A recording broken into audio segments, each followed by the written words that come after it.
आइए हम महत्वपूर्ण समाचारों पर चर्चा करें। मुख्य लाइन। आज से उपराष्ट्रपति पद के नामांकन की प्रक्रिया शुरू हुई। ठीक है, होगी, होना ही चाहिए। दूसरा,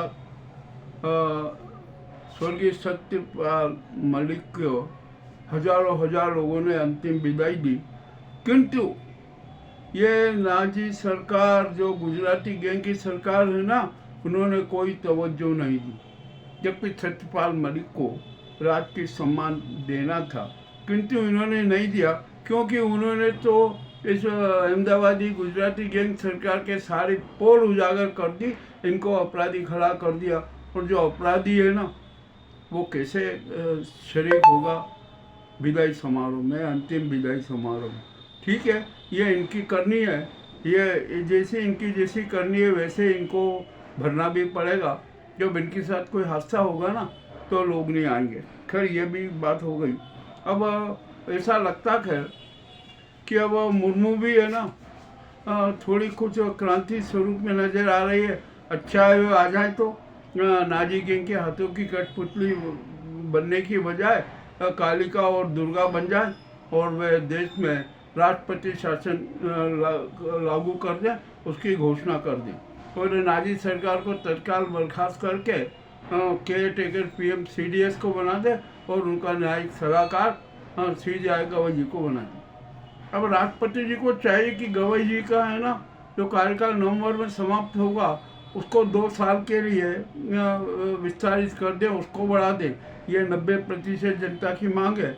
हमें पूरा विश्वास है कि मुर्मू जनता की भावनाओं को अवश्य स्वीकार करेगी। अब यहाँ पर मोहन भागवत भी बड़े संकट में फंस गए। एक गुजराती गैंग ने है ना, और संघ को भी अपने उदर में समाने की प्रक्रिया पूरी कर ली है।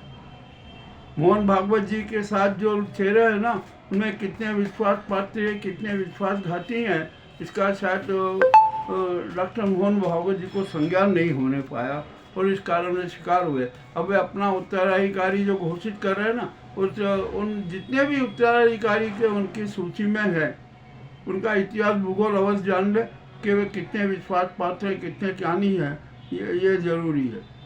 अब आपको जो पर्ची वाले CM है ना, इनके पीछे भी CBI की जांच होगी।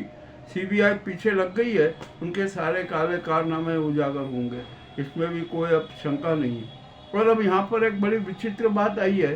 गडकरी को बदनाम करने के लिए ये नाजी गैंग ने एक अपना मूवमेंट चला दिया है, आंदोलन चला दिया है कि वह किसी भी हालत में गडकरी को बदनाम करो, उनसे कहो कि ये तो व्यर्थ का चेहरा है, कोई दम नहीं है, किसी भी प्रकार का झूठ का पक्ष करती।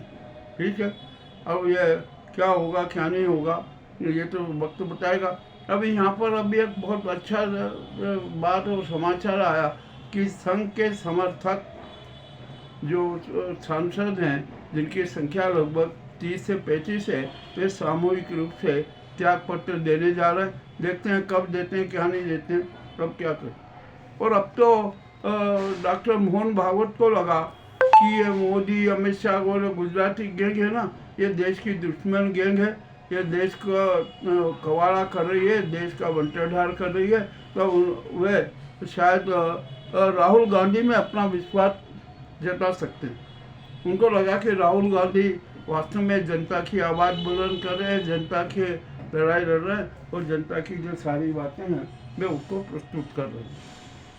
अब मोदी, अमित शाह सहित अनेक मंत्री, राजनाथ, ये नड्डा, ये जो और ओम बिरला, इन सब पर बड़ी कठोर कार्रवाई होगी। ये है ना, अब अपने पदों पर नहीं बैठ सकेंगे। ये भी एक मामला बड़ा विचित्र हो गया। 235 सांसद जो हैं वो अपराधी चेहरे वाले हैं।